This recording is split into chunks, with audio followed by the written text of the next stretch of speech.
अगर कोई कंपनी आपको 80 पैसे या कितना भी डिविडेंड देती है तो इसका मतलब आप डिविडेंड के लिए लेने के लिए और ज़्यादा जड़ पकड़ लेता हूँ। अगर आपने जड़ पकड़कर काम किया तो प्रॉफिट होने वाला। और मैं धैर्य देता हूँ सर, मैं हर शेयरों में चीज़ बताऊँ कि अगर आपने LIC को होल्ड किया, आप डिविडेंड छोड़ो उसका, आप इसका बोनस छोड़ो सर, आप इसके चीज़ों से खुश नहीं रहा था। भाई सबसे बड़ी देश की बीमा कंपनी अपना IPO ला रही है तो कहीं ना कहीं इसके अंदर अच्छी संभावना हमें दूर तक देखने की काम कर रहे हो और आपके बाद फिर किसी व्यक्ति को उस काम के लिए लगा दिया जाए, क्या वो वही काम कर लेगा जो आप काफी सालों से कर रहे हो?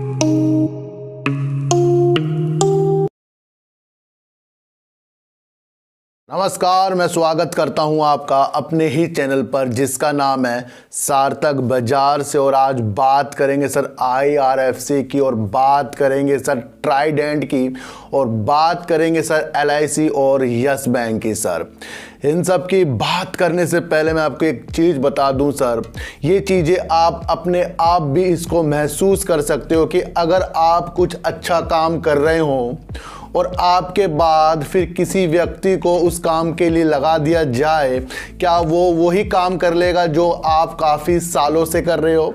नहीं कर सकता सर वो। या आप अपने हेडक्वार्टर में बहुत बेहतरीन अच्छे से अच्छे काम कर रहे हो और तुरंत उसे हटाकर किसी और को लाया जाए, क्या वो सारी गलियां या वो सारे जो कस्टमर होते हैं, उनके हाव भाव होते हैं, क्या उनके वो मैनेजमेंट उसको जान लेगा?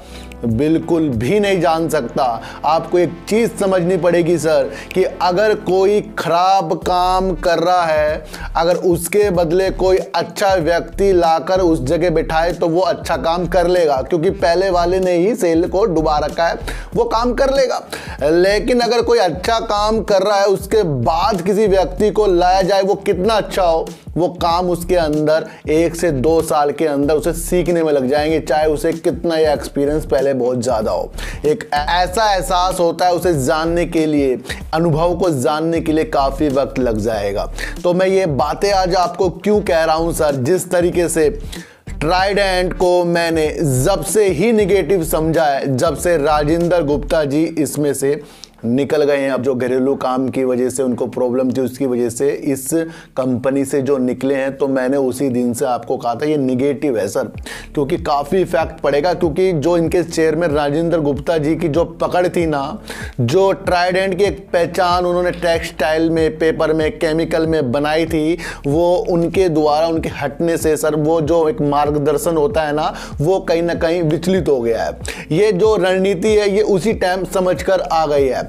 अब काफी लोग इसको आपको इस तरीके से भी जोड़ सकते हैं सर, यूक्रेन में युद्ध चल रहा है, यह सर US और चाइना के आपस में कुछ चीजें हो रही हैं, व्यापार कम हो रहा है, बाहर हमारा माल नहीं जा रहा है, टेक्सटाइल कहीं ना कहीं डूब रहा है, तो इसकी वजह से भी ये इफेक्ट पड़ सकता है, जैसे आपको लोग बता भी रहे होंगे। लेकिन मुझे नहीं लगता कि जिस तरीके से इस कंपनी की ग्रोथ में जो एक बड़ा ही अंकुश आ गया है, जिसमें सेल भी इनकी कम हुई और 37 करोड़ रुपए करीब इनका जो प्रॉफिट आया है, जो लाजमी हमें एक निगेटिव चीज दिखाता है। पर अब इसकी वजह से ये आपको अब 1 से 2 साल इसके अंदर आपको वक्त देना होगा, और जिसके पास भी जो शेयर है सर उसे होल्ड करना होगा, क्योंकि जो कंपनी का मैनेजमेंट अब नया होगा वो इसके अंदर अलग तरीके से इसकी रूपरेखा बनाएगा।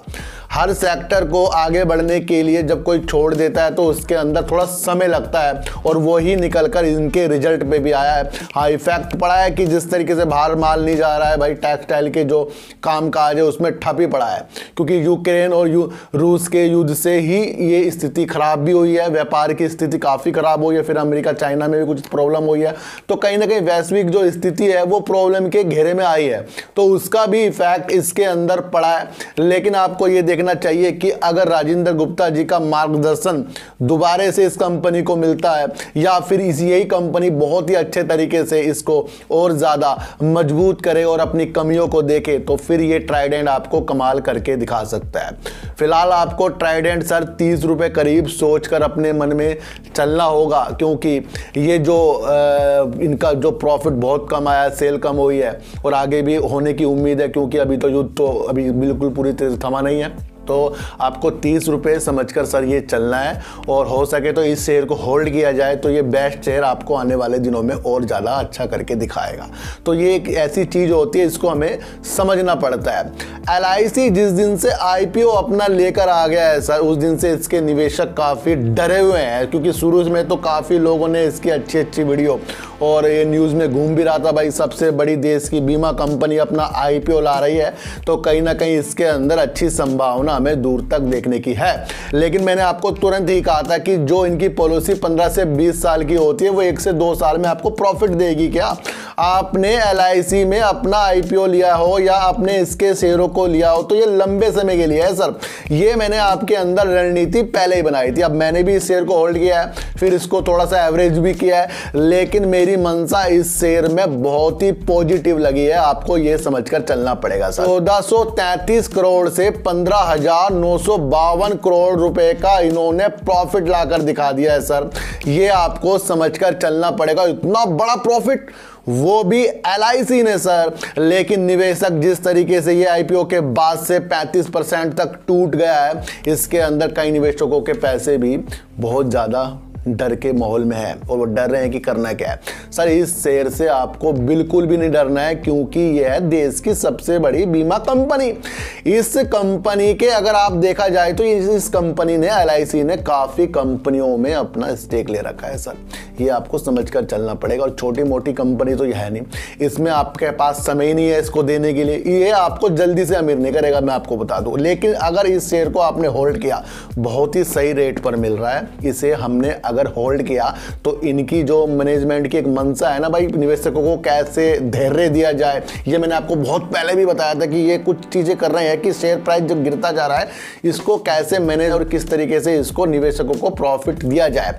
तो कहीं ना कहीं जो इसका बोर्ड है मीटिंग भी कर सकता है। जिस तरीके से न्यूज भी बीते दिन आपको देखने को मिली है कि भाई डिविडेंड भी दे रहा है, LIC बोनस भी ला रहा है, तो वो चीजें सिर्फ आपको सुना ही जा रही है, लेकिन उसका कुछ भी चीजें होती हुई नहीं दिखाई दे रही है। तो कभी भी इस तरीके की न्यूज पर नहीं आना है जो आपको बोनस डिविडेंड वाली न्यूज कोई सुना दे और आप उस पर विश्वास कर लो। सर मैं आपको एक चीज बताऊं कि अगर आपने LIC को होल्ड किया, आप डिविडेंड छोड़ो उसका, आप इसका बोनस छोड़ो सर, आप इसकी चीजों से खुश नहीं होना है।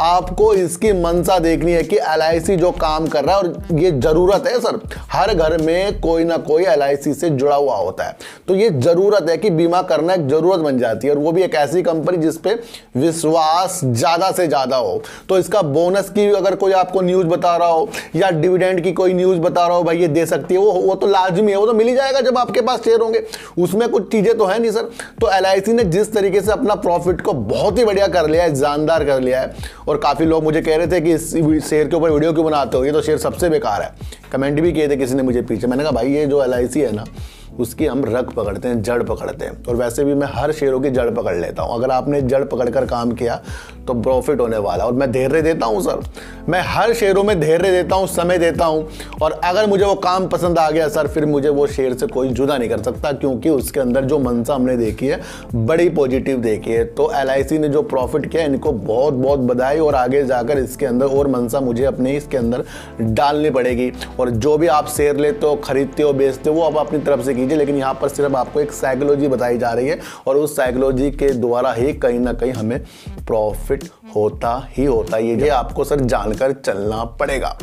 बात करेंगे सर यस बैंक की। यस बैंक की मैं आपको फिर भी पहले भी बता चुका हूं कि जिस तरीके से लास्ट में जो जेसी फ्लावर को 48,000 करोड़ रुपए के जो इनकी बैड लोन है वो ट्रांसफर किए जाएंगे, वो ही न्यूज अभी तक फिर से चल रही है। कुछ एक्चुअली ऐसी चीजें नहीं है जो आपको शेयरों में बहुत अच्छे संकेत दे रही है। यही सबसे बड़ा संकेत है, क्योंकि बैड लोन कंपनी के जो यस बैंक से जुड़ा हुआ एक तरह की एक बीमारी है।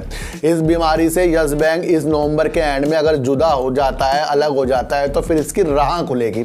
इसमें ऐसी चीजें आपको बिल्कुल भी नहीं देखनी कि शेयर आपको 50-100 के टारगेट फिलहाल हाल ही में दिखा रहा हो। आपको इसके अंदर बीच में एक तेजी आ सकती है, वो हल्के हल्के आ रही है सर। मैंने आपको पहले बताया था ना सर, ये एंड में और तेजी करेगा 1-2 बार, लेकिन उस तेजी का भी मसला फिर वापस वापसी रिवर्स होना है। लेकिन अगर आपकी मंशा यस बैंक में बहुत तेजी के संकेतों के साथ है तो वो आपको देखनी पड़ेगी, क्योंकि बैंक बहुत ही बेहतरीन काम कर रहा है। और अपने मन में ये ठान लो कि बैंक का जो बैड लोन है वो इससे जुदा होने वाला है। और जिस तरीके से प्रशांत कुमार जी ने हमें कहा है कि वो एंड में होगा, तो एंड वाली मंशा को अपने साथ सर लेके चलना पड़ेगा। मैं आपको इतनी सी एक बात बता दूं कि यही मैं आपको कह रहा हूं कि लोग मुझे यस बैंक में व्हाट्सएप में कमेंट कर रहे हैं, तो अभी तो फिलहाल वही न्यूज़ काम कर रही है। और उस न्यूज़ के भरोसे अगर आपको बैठना है तो एक तेजी के माहौल आपको आगे जाकर इसके अंदर देखने मिलेंगे। और कोई भी आपको कह रहा हो कि मल्टी बैगर ये शेयर बन जाएगा, कल ही बन जाएगा, परसों बन जाएगा, जल्दी नहीं बनता कुछ भी चीज़ें सर। तो लालच से हमें थोड़ा दूर रहना पड़ेगा। और यस बैंक के शेयर अगर हमारे पास है तो होल्ड करना बनता है सर, क्योंकि प्रगति की ओर है हमारा यस बैंक। बात करेंगे IRFC यानी कि Indian railway finance corporation sir, क्योंकि इसके अंदर एक मंशा जो है ना सर IPO वाली, जिस तरीके से LIC के साथ हो रहा है उसी की तरह ही IRFC है सर। आपको एक बात समझनी पड़ेगी कि IRFC जो काम करता है वो वित्तीय बाजारों से कुछ पैसा लेता है, फिर उस पैसे को वो रेलवे को पट्टे पर देता है। यानी कि अगर उसका कुछ पैसा रेलवे से वापस आया तो वो पैसा जिससे उसने उधार लिया है वो उसको भी चुकाने में लगा रहेगा। तो इसके अंदर ये मंशा बिल्कुल भी नहीं बनाना कि हाल ही में आपको बहुत ज्यादा तेजी का ग्रोथ दिखाकर देगा। रेलवे एक ऐसा सेक्टर है कि प्रतिदिन इसके अंदर कुछ ना कुछ समस्या वर्क में लगी रहेगी। भाई कुछ टूट गया, पुल बनाना है या रेलवे में अलग ट्रैक बनाने हैं, तो ये चीज़ें जो है उसको ये फाइनेंस करता है। ये चीज़ें आपको उम्र भर इसके अंदर देखने को मिलेगी जब तक के रेलवे है। तो ये जो शेयर है हमारा लॉन्ग टर्म का बन रहा है। अब इसके अंदर जो 80 पैसे का डिविडेंड दिया जा रहा है, ये आपको समझना है सर कि कोई कंपनी आपको 80 पैसे या कितना भी डिविडेंड देती है तो इसका मतलब आप डिविडेंड के लिए लेने के लिए और ज़्यादा निवेश करोगे। ऐसा तो होता नहीं सर कि जिसके पास जो शेयर है उस पे उसे डिविडेंड मिलेगा, लेकिन एक डेट रख देते हैं भाई यहाँ तक कि अगर आपने खरीद लिया तो आपको डिविडेंड मिल सकता है। तो सारा का सारा मसला, जो भी कंपनी डिविडेंड देती है उनका मतलब है कि आप अगर 80 पैसे, 2 रुपए, 3 रुपए, कई भी कंपनी अलग अलग डिविडेंड देती है, वो लेना चाहते हो तो कंपनी में इन्वेस्ट करो। तो डिविडेंड का मतलब एक साफ साफ यही हो जाता है कि ज्यादा से ज्यादा इन्वेस्टमेंट कंपनी का है। ध्यान रखना सर ये बात। आप डिविडेंड बहुत से लोगों के लिए अच्छा हो सकता है, उनके लिए जो लंबे समय के लिए छोड़ते हैं शेयरों को, लेकिन उनके लिए कभी भी अच्छा नहीं हो सकता जो सोचते हो कि डिविडेंड भाई उससे पहले मैं खरीद लूं। उनके पास पहले नहीं है, उनको खरीद लूं उसको मैं पहले, तो वो तो सर विचलित हो जाएंगे। क्यों? जब डिविडेंड देगा कंपनी तो शेयर तो नीचे ऊपर होगा ही होगा, और जहां नीचे होता रहा आप उसमें से निकल जाओगे। जितने का डिविडेंड आपको मिलेगा नहीं उतना आप उसमें लॉस लेकर उठ जाओगे। तो डिविडेंड की भी डेफिनेशन सर 2 प्रकार की होती है। डिविडेंड जो डिविडेंड भी ले पाता है ना, वो 2 प्रकार के व्यक्ति होते हैं। एक तो ले लेगा एक्चुअल, जो वो उसने लॉन्ग टर्म के लिए या IPO के समय से या अभी से वो शेयरों को ले रहा हो, उसकी मंशा क्या है कि लंबे समय तक मुझे डिविडेंड चाहिए सर। अब एक की मंशा क्या है सर, मुझे 80 पैसे का डिविडेंड मिलेगा भाई, 1 लाख शेयर ले लूंगा, इतने इससे हो जाएगा, बढ़िया मिल जाएगा, तो वो डुबाएगा मैं। तो डिविडेंड जो कंपनी देती है अपने प्रॉफिट में से निकाल कर देती है। ध्यान रखना, जिसके पास भी शेयर होंगे, चाहे वो प्रमोटर हो, सरकार हो, पब्लिक हो, FIs हो, DIs हो, सबको डिविडेंड मिलता है। तो यहाँ पर आप अगर डिविडेंड के लिए इस कंपनी को खरीदना चाह रहे हो तो ये धोखा खाओगे आप। आपको इसके अंदर लंबे समय के लिए रुकना पड़ेगा, क्योंकि कंपनी ने कर दिया बहुत ही अच्छा प्रॉफिट। 1714 करोड़ रुपए करीब का IRFC ने प्रॉफिट कर दिया है। तो ये कंपनी में सब कुछ अच्छा है, मैं आपको बता दूं, इस कंपनी में सब कुछ अच्छा है सिवा उसके कि ये शेयर प्राइस इसका बढ़ता नहीं है। अब डिविडेंड भी 80 पैसे का दिया है, इसे सोचकर आप शेयरों को लोगे, मैं फिर एक बार दोबारा रिपीट कर रहा हूं, तो फिर धोखा खाओगे, क्योंकि ये शेयर फिर दोबारा से नीचे आ सकता है।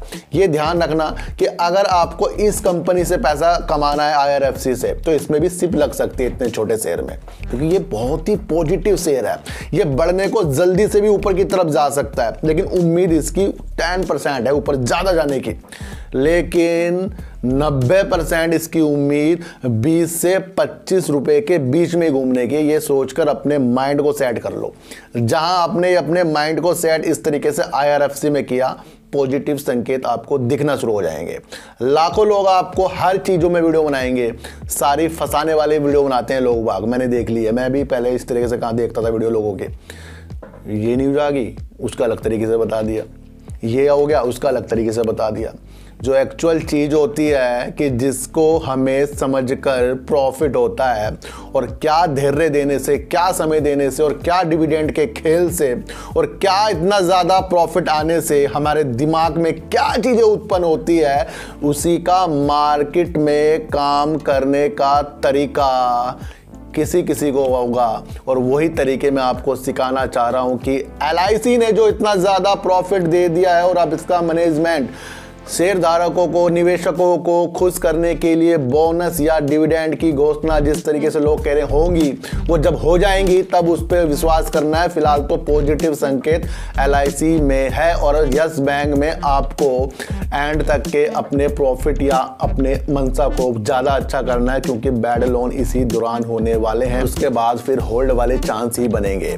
तो आपको ये समझना है कि ट्राइडेंट से राजेंद्र गुप्ता जी जुदा हुए तो ट्राइडेंट की हालत बहुत पस्त हो गई जी, बस टेंशन में आ गई है। और आपको वो भी जान लेना चाहिए कि हाँ भाई, माहौल भी कुछ ऐसा ही है कि बाहर जो ज़्यादा हमारा माल नहीं जा रहा है, लेकिन एक ऐसी दिशा होनी चाहिए कि अगर डायरेक्शन देने वाला सही व्यक्ति आपको अच्छी सेल और अच्छी ग्रोथ करके ले जा सकता है, फिर वो एकदम से हट जाता है, तो उसके अंदर आपके मन में नेगेटिव चीज़ जल्दी से उत्पन्न हो जानी चाहिए, वो लाजमी उत्पन्न होगी, क्योंकि यही एक नेगेटिव आपको पॉजिटिव करेगा। तो सर, चींटी को आटा दीजिए, गाय को रोटी दीजिए, और अपने बच्चों को ज़्यादा से ज़्यादा प्यार कीजिए, क्योंकि बच्चे ही आपकी मासूमियत से किस्मत पलटेंगे। तो फिर मिलेंगे आपसे नए वीडियो के साथ, जब तक के लिए नमस्कार।